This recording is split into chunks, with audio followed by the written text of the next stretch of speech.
We're live streaming, and anything can happen. So we are here for Magdaleno, and why don't we just get things started off? Just get it out of our system. We need a nice, big, beautiful round of applause. Got to make some noise for Magdaleno. Come on, un applauso.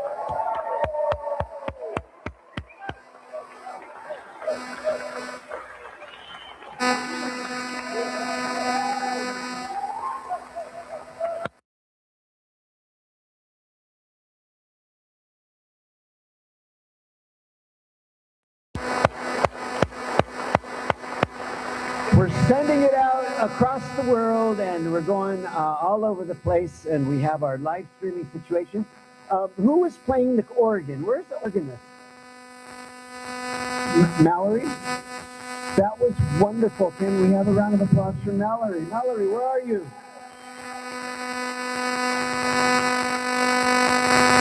Very Led Zeppelin, man. Very rocking, and this beautiful house of worship, and everything's kind of perfect and falling into place. So here we are to celebrate, to hear from several folks, familia, and just to bask in the one life that is Magdaleno. And tell some stories, session, share some smiles, maybe a few tears, and certainly some laughs. I have to acknowledge some folks that are here this afternoon and that have traveled a great distance to be here. None more than Miss Magdaleno Rose-Avila. Aviva, you are splendid. Thank you for having us. Your father is so proud, and the way that I was telling her, the way you look after everyone, and in your own time when we're supposed to be asking what you need, she's always asking everyone if they can be comforted or what they need, and that's just a sign of a graceful, wonderful, chip off the old Magdaleno block, and we're surprised by that we can take measure and just love that, and that we're in the company of Leno, and making us all, elevating us all a little bit this afternoon.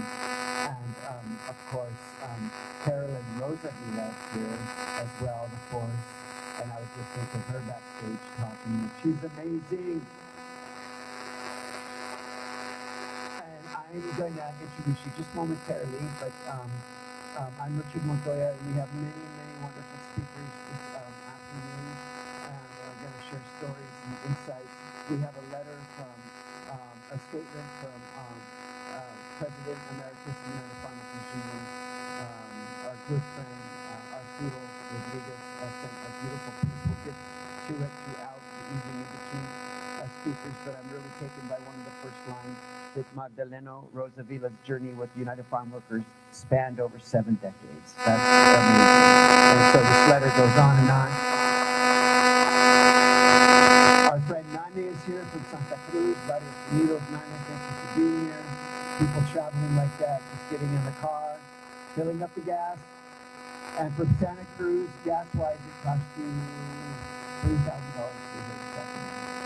And we're a country at war, sadly, and a lot of things are happening. The world grows more and more cool each day, but we are somehow warm today in the presence of you all, in the presence of Magdaleno, who certainly is here with us. I remember calling Magdaleno one day because there was a Chicano biker group in San Diego. They were not a gang, they were just like a club. But the leader of the biker group in San Diego, Chicano Park, wanted to get married, and his name was El Jefe. And El Jefe went to his local Catholic church, and the Catholic church, for whatever reason, didn't want to marry El Jefe to his bride. They had to go to catechism or something, and El Jefe didn't want to go to catechism. Who amongst us was not traumatized by catechism? And so the Los cabrones, excuse me, as they were known in San Diego, still are. They did all the security for all the security for the farm workers, all the security for Dolores. These are bikers in Tijuana, San Diego area. So I called Magdaleno and I said, Magdaleno, I know that you're a man of the cloth, and would you please be so kind to think about marrying El Jefe to his bride in San Diego? It's a biker group, and the Hells Angels and Cabrones, they're all going to be there at Chicano Park.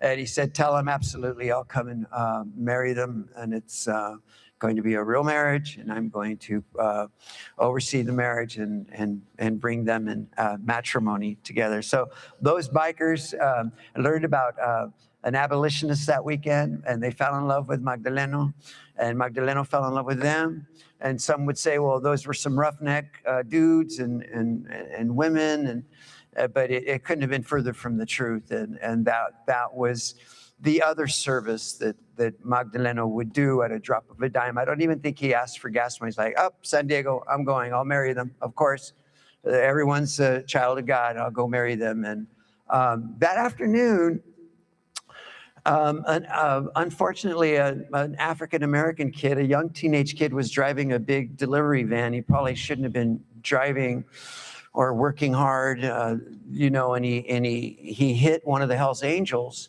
And Magdaleno ended up surrounding that kid and telling the bikers, no, it's not his fault. Everyone back off. And he ended up protecting the young teenager that accidentally hit a Hell's Angel. You don't want to ever accidentally hit a Hell's Angel. And they all backed off and listened to Magdaleno, and Magdaleno got the kid some food, got him in his van, got him out of there. And so Magdaleno handled every fire that came up that afternoon and brought an entire community of bikers together. And it was all done with his usual elegance and class and beauty. So let's introduce some and bring up some of our wonderful speakers. We want to keep this moving. We've got many things to do, some housekeeping, and we're going to do, he's here with us, of course, and then there's a reception and all these things we want to keep you informed about.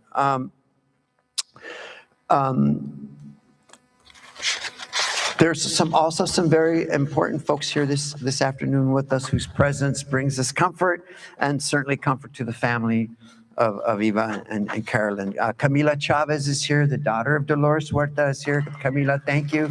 Executive Director of the Dolores Huerta Foundation, community organizations, and also Emilio, my friend Emilio Huerta is here. He's the son of Dolores Huerta. Dolores is traveling right now from back east, but Emilio is also here. Un aplauso for Emilio, el abogado, my lawyer.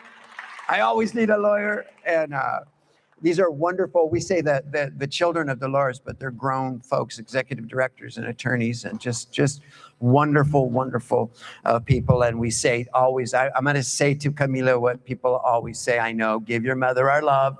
And it sounds, slightly Jewish, I know, but we're in a Reformed Episcopal church, so we're in a Reformed church and so close to Langer's where we're all going to go get chicken soup later, okay? So we're all denominational today, so it's all flowing today, and thank you for being here. Your presence means so much, and right now I'd like to introduce Magdaleno Rose-Avila. Carolyn, come on up.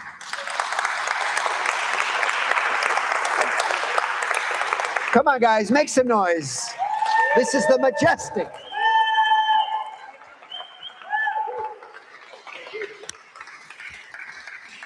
We all have to share the streaming microphone. Okay. I'll put it right here. Is that okay? Yeah, that's perfect. Do I have your consent to put the microphone? Yes, you have your consent. I'm being extra careful these days. Yes, exactly. I can get you arrested. Okay. Bueno. Buenas tardes, todos ustedes.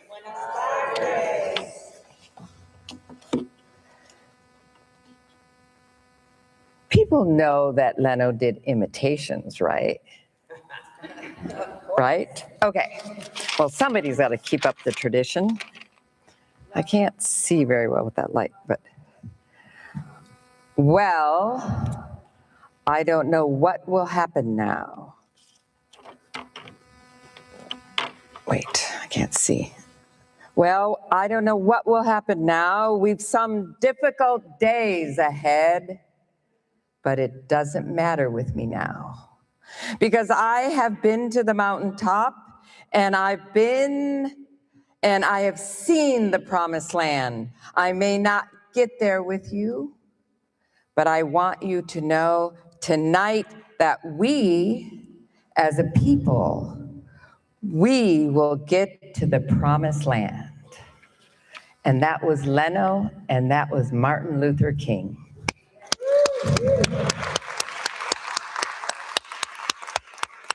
You guys have heard him, right? Do that? He was great. Listen, I'm a wife of I was Magdalena's wife for 47 years.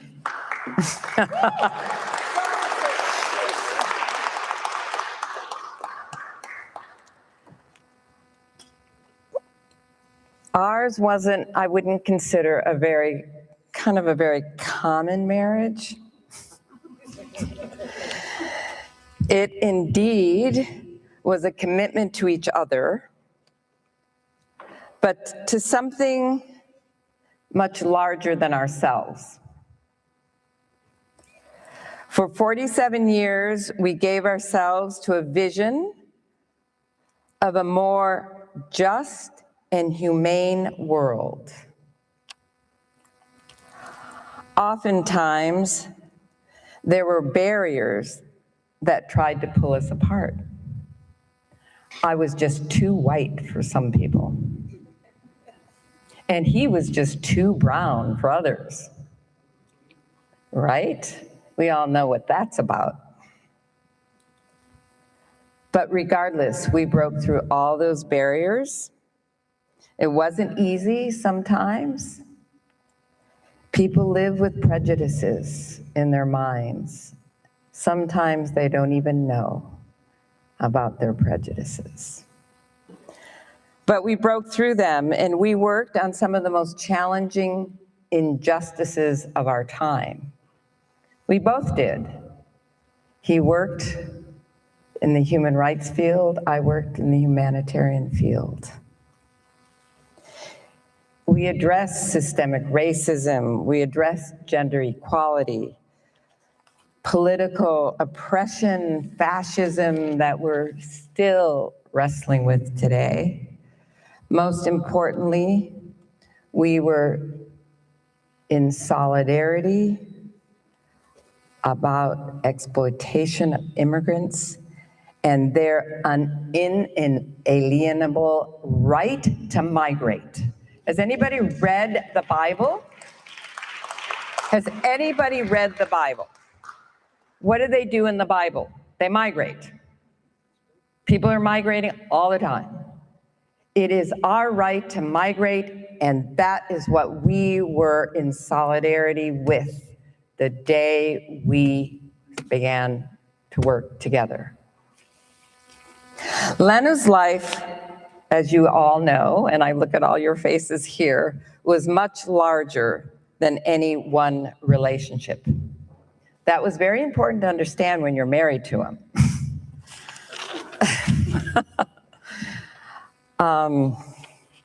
But since I'm the wife, I really would like to highlight a little bit about family. Actually, we know that in this room is our daughter, Aviva. Aviva, would you stand up for a minute?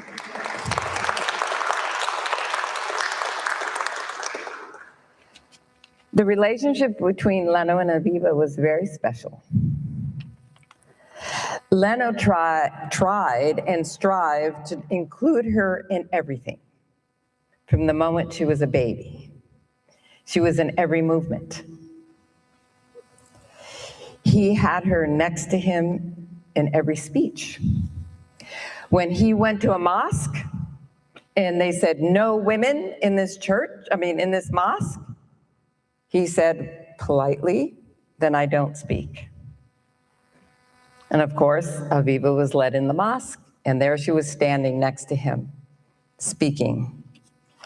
And not only did she stand next to him and speak, she would critique him. She would critique him. She would pull on his arm and kept pulling on it and pulling on it. And he'd finally say, would you stop it? Leave me alone, I'm trying to finish my speech. And finally, when they would leave, he said, Aviva, you kept interrupting me. What were you doing? But Papa, you were so boring. That was their relationship. What did you say? He took too long. He took too long, and he was boring. Okay, sorry. But he would not go anywhere where she was not welcomed. As she grew up, the bond between them only deepened. They always checked in on each other, and Aviva was always attentive to his health and his well-being. There was a very special tenderness between them and a very special love. As you all know Leno, you couldn't influence him. He did what he wanted. But I also want another amazing person to stand up, his son, Kimbo.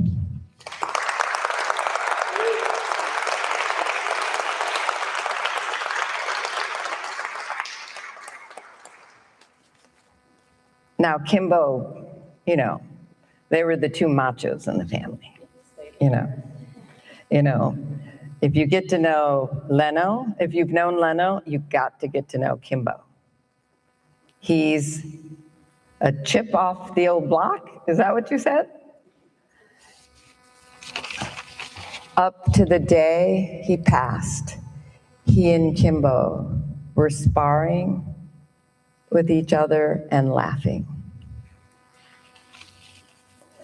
The moment Leno came into his life and raised Kimbo, Kimbo brought him humor, affection, love that lasted his entire lifetime.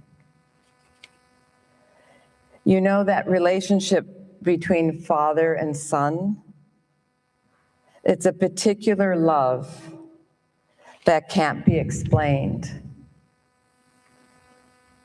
And that's the love that he and Kimbo had.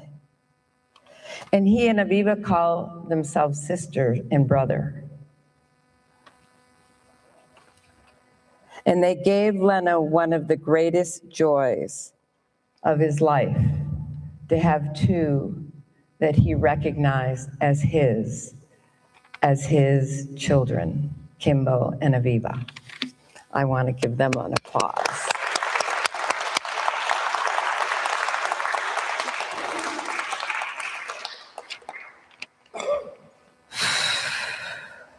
We are not gathered here in grief. I know there is a sense of grieving, but we are here in a sense of gratitude, that we feel gratitude, and that his spirit of this man, this hombre, has never stopped us from believing in a better world, that a better world was possible. His name is Magdaleno Rose-Avila. But those who loved him, those who marched beside him, who was changed by him, and especially those that laughed at his corny jokes, that they were very corny. He was known as Leno. Leno was the first son and the sixth child of 12 siblings. So he had 5 older sisters.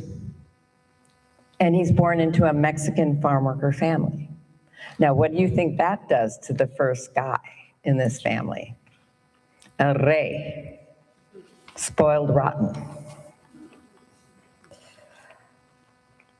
Leno was a proud Chicano, fighter, dreamer.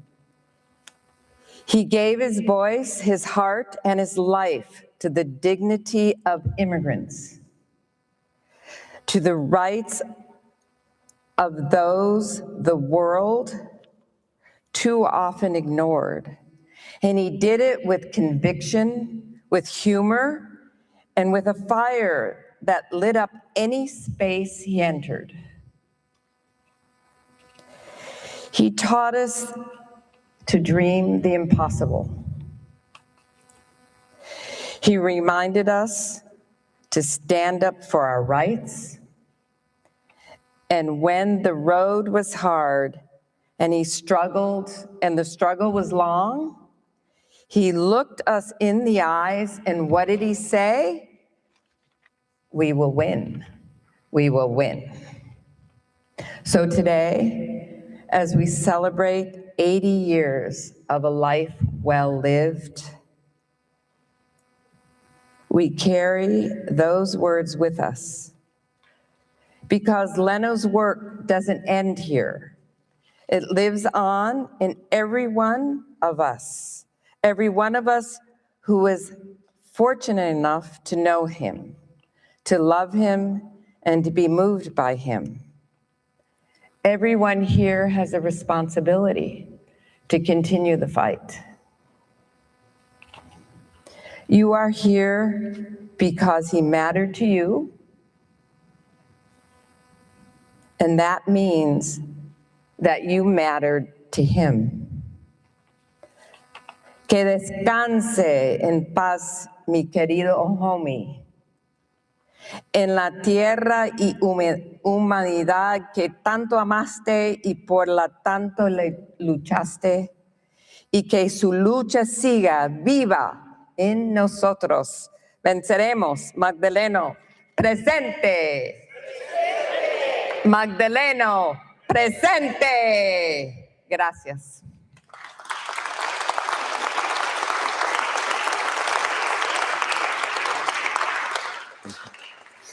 Look what photo is behind you. Pardon? What photo? No. Oh, my God. Thank you for reminding me. Isn't that wonderful, though? Yes. Okay. Come on, you guys. Carolina, come on. I said, look at that tender, beautiful photo as we're saying, Magdaleno presente. Look at those. Oh, the sun's out, bun's out. Oh, man, that's awesome.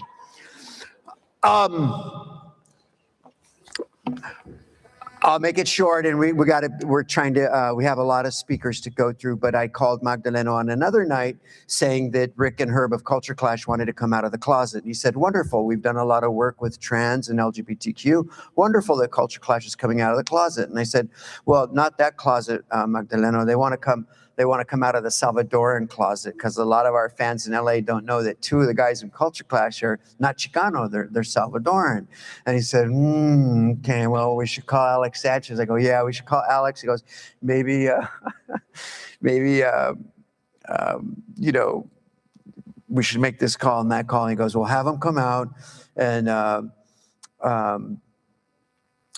he said, what we must do is they can kill the Pupusa patriarchy.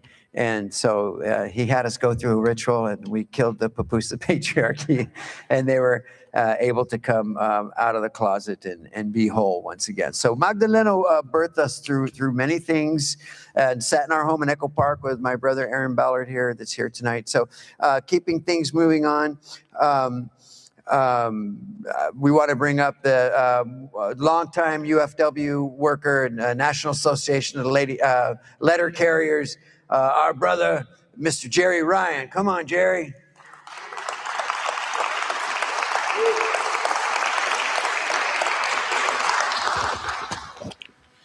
Make your way through the gauntlet.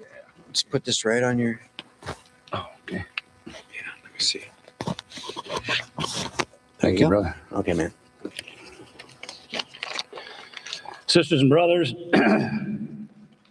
hermanos y hermanas, compañeros y compañeras, estamos aquí con ustedes porque sabemos que la unión es la fuerza. Sabemos que la unión de campesinos es la unión más lista en todo el mundo. Y sabemos que Leno Ávila luchó por la unión de campesinos y tantos varios otros movimientos, pero de todos modos empezó todo con la unión de campesinos. ¿Y por qué? Luchó por sueldos decentes, luchó por condiciones decentes, luchó por unos poquitos beneficios, pero más bien luchó por derechos humanos. En los Estados Unidos, en el campo, lucharon por derechos humanos. And one of the most unbelievable things that the United Farm Workers and Leno Ávila fought for. I met Len, conocí yo Len 55 años pasado en Colorado. I worked with the United Farm Workers in the Denver boycott office.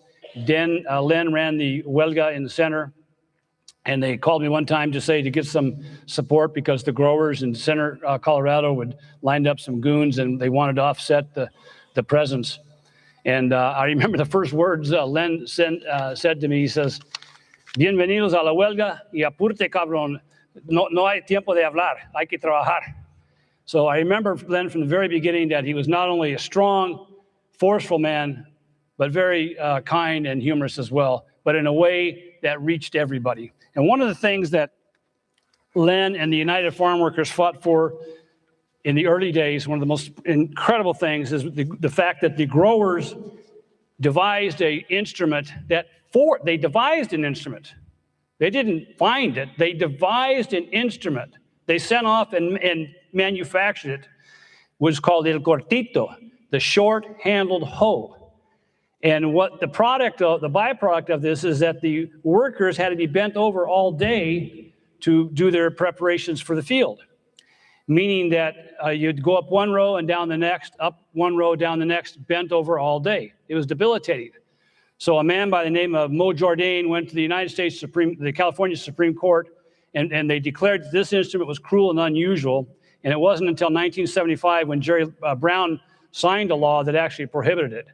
But this was the instrument that they purposely manufactured. And it wasn't just to save a few pennies, even though it did. The real purpose was this. Bifold. Number one, we know you're not going to be talking when you're bent over all day. And number two, we are the boss. You are the slaves. And get that through your heads. You're not going to be forming any union. Well, Len in Center, Colorado had a different idea, and he led the walkout at the largest lettuce company down there in that area. And Len, obviously to me, was from the beginning of my experience, my 7 years with the UFW, was my mentor and a hero. And Len was very, very special,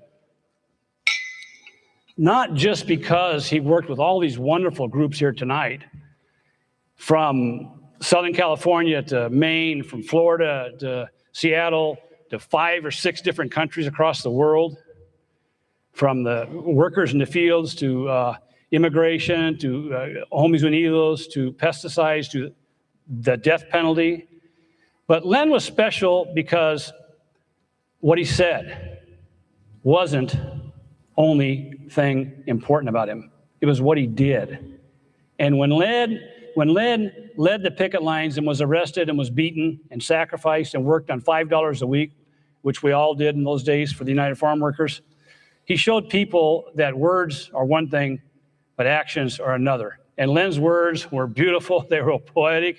They were, as we all know, he just had a way with words. But there was so much more behind Len than the word, and that was the action. And another reason Len was so special wasn't just because these causes that he led, But the conviction that he had behind all those causes, he didn't lead from an ivory tower or from an office in Washington, D.C. He was on the front line with every single one of us, every single day, every single year, 60 plus years, until he was 80 years old. And I knew that firsthand back then because I worked with him 55 years ago. And I knew it, and I know it today because this last decade, Len would come to our house in Redlands, California, and he would stay overnight for a night or 2 days or 3 days or a week or 2 weeks. And he would talk to you guys on Skype, on Zoom, and I already know you guys without even meeting you because I would listen to conversations. And Len never gave up. And you know what, too? One of the last times that he came to our house, he was beaten up. He was hobbling. He was on a cane. He'd taken a face plant, fallen straight down in the cement. He was all patched up. He couldn't sleep at night. He couldn't walk very well. But you know what? He was still fighting. He was still protesting. And he was still organizing. And as Carolina said, he's still organizing with us now. Que viva Leno Avila! Viva Magdaleno Avila! Viva Leno Avila! I'd like to ask Brother Calderon to come up for a second. We want to present something to Carolina. Brother Calderon and I both knew Len 55, and he probably knew him 60 years ago. We've come from Colorado, and we all worked together with Len. And we want to present something that doesn't mean a whole lot to a lot of people, but it sure means a lot to the workers in the fields, and it meant a lot to Len. See, Len worked and organized the strike in the lettuce fields where they use this type of instrument day after day. And on this, we have this, you note that this instrument has been conquered. It's been conquered by the United Farm Workers, by the huelga that Len led. And with this, we want to present this to Carolina with a picture. You won't be able to see it there, folks, but you'll see it later with a picture of our good brother, our compañero, Magdaleno Avila. Qué lindo. Gracias. A usted. Gracias. Ahora tengo que trabajar. Sí. Gracias. Muchísimas gracias. ¿Se puede? Sí, se puede. Well, stay here because you're not. Yeah, let me have the microphone. Oh, I'm sorry, brother. You pulled it off me. I don't want to mess it up. Oh, my goodness gracious. All right. One more round of applause for everybody. Thank you. This next gentleman, old friend and activista. We got to get this in. This is a Barrio production. That's a fuzzy microphone right there. Emeritus professor from Pitzer College, Senor Jose Calderon. Senor Jose. Gracias. Que viva Leno. Viva. Que viva Leno. Viva. Que viva Leno. Viva. Thank you, Carolina. And thank you, thank you, Aviva, Kimbo, for this invitation. And you, like Leno, have always been part of the common paths that we have walked and created throughout our lives. And there's no way to forget Leno. When I walked in the door and I saw that table, there are so many on both sides of the border waking up and using the organic soap, the lip balm, and the healthy essentials that Leno shared.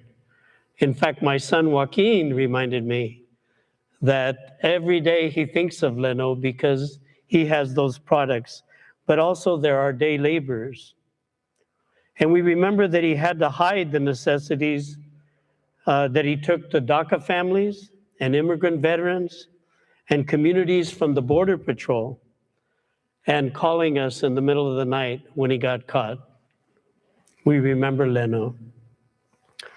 To them and to all of us, Leno meant so much, and how he lived his life changed our lives. I was one of those.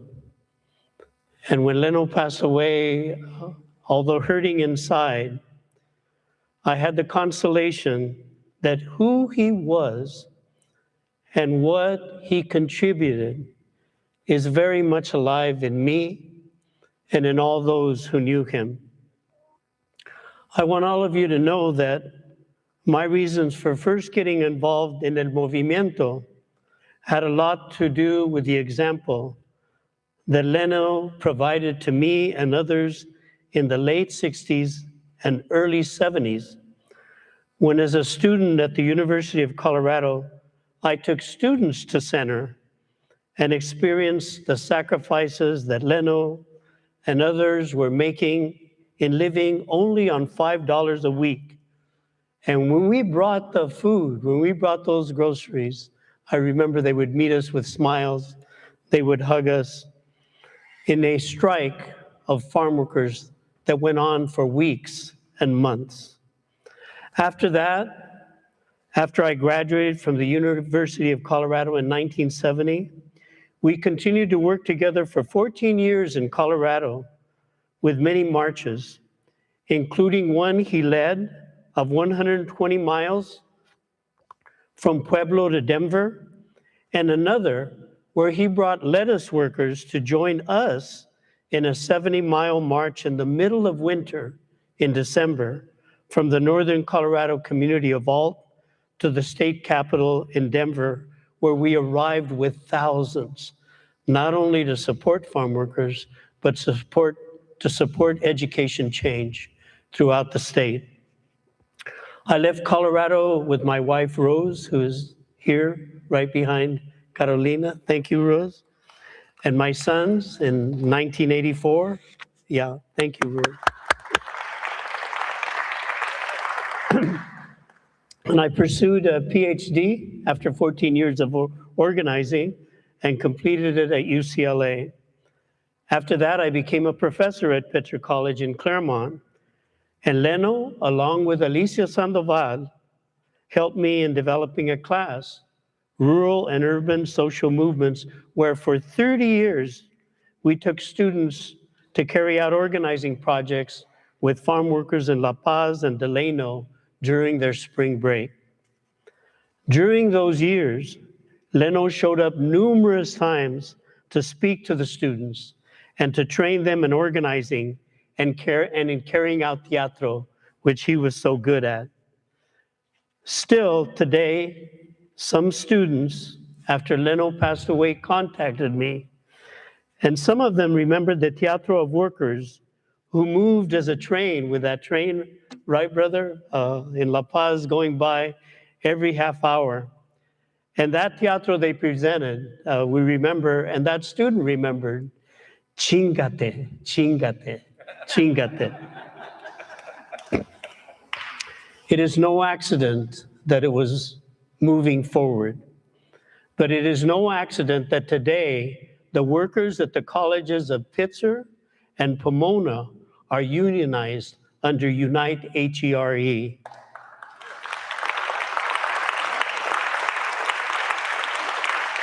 And that many of those students are continuing on as organizers and are remembering Leno today.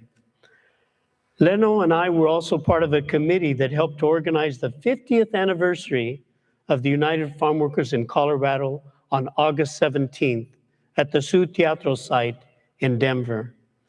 And more recently, on January 8th, Leno came to my 80th birthday party with longtime organizers and shared to others that we were the same age, but said we are in the youth of our old age because of the conditions that are occurring throughout this country.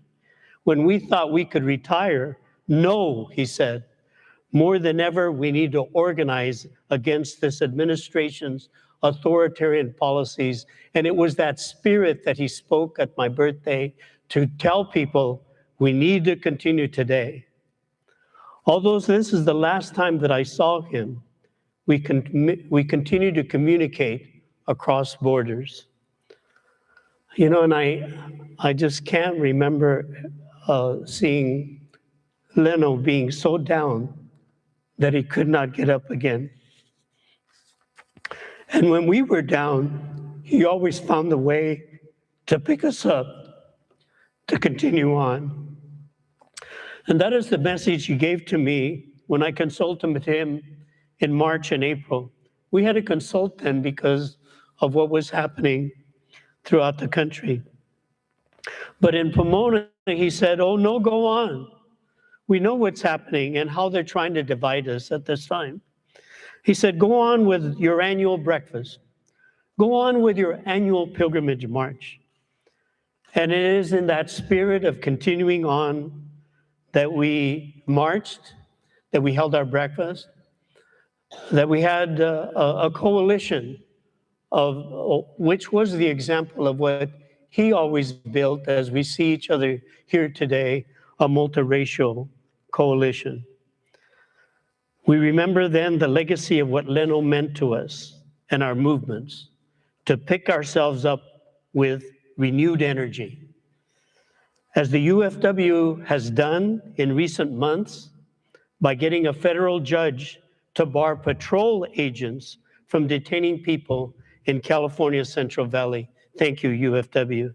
And also in filing a lawsuit, this spirit of continuing on, in filing a lawsuit against the Trump administration's actions to cut farm worker wages and to expand a guest worker program that is the equivalent of the Bracero program. And brothers and sisters, the only reason they're doing that is because the growers are pressuring Trump today because they are not going to have enough workers in the fields. As a result of those unjust deportations, they're finding out who is really building the economy in this country. And Leno was right in the forefront of always teaching us that and making us move forward. I know that if Leno were here, he would want us to continue in his spirit of crossing all borders, uniting all that can be united, ensuring the best quality of life for our farm workers, for our immigrant communities, and for all our working families. It is in this spirit of who Leno was that I know he would want for all of us to leave here, to walk out of here with that commitment, that in this difficult period of time, for all of us, we will leave here to march today, but we will vote tomorrow. And we will build the kind of caring, collective, spiritual spaces that we're building today, all of us here, that he always created in his life. And we will continue to live on an example of building the kind of just and equitable world that we have a right to live in. And we can start in our homes. We can start in our communities. We can start in our colleges, in our unions, in our workplaces. That's where we build those spaces, and it will eventually turn this all around. And as Leno said, that in the end, we will win. Que viva Leno! Que viva nuestra lucha! Sí se puede, sí se puede, sí se puede, sí se puede, sí se puede. Thank you. Thank you. Thank you, good one. Let me end this. Sorry. Thank you, Professor Calderon. Wonderful State of the State address. One night we called Magdaleno and said, we want to be Guatemalan now. And he says, well, for that we have to call Tom Hayden. So he made the call. All right, folks, we're moving on here. We have the we have the chairperson of the International Board of Amnesty International. Please welcome to the rotunda, Ann Burroughs. Ann, come on down, darling. Give us an update.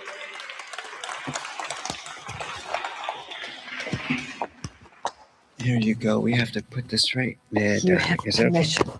Consent. Ann Burroughs. Thank you. Gosh, Carolyn, Aviva, and Kimbo. I didn't want to see this day.